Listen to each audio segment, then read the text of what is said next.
हर हर महादेव। आई लो एगो शंकर जी के बहुत सुंदर सा भजन गावे जा तनी। एकरा की रोवा लो सुनेम लो, अपन प्यार दुलार देम लो।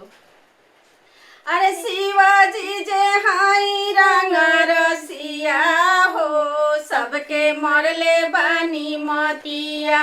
गुरु हमरो हाई रंग रसिया हो, सबके मरले बानी मतिया। के करा के सोना दिहनी, के करा के चनिया, के करा के सोना दिहनी, के करा के चनिया। अरे के करा के दाया के मोटरिया हो, सबके मरले बानी मोतिया।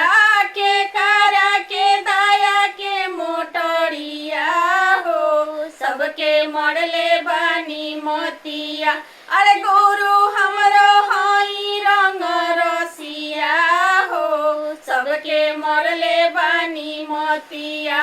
गुरु हमरो हाई रंग रसिया हो, सबके मरले बानी मोतिया।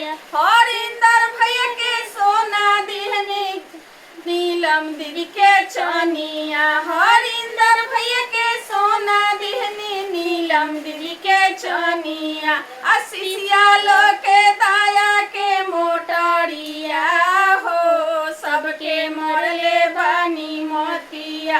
असिया लो के दाया के मोटरिया हो, सबके मरले बानी मोतिया।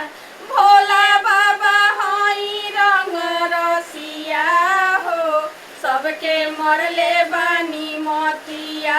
गुरु हमरो हाई रंग रसिया हो, सबके मरले बानी मोतिया।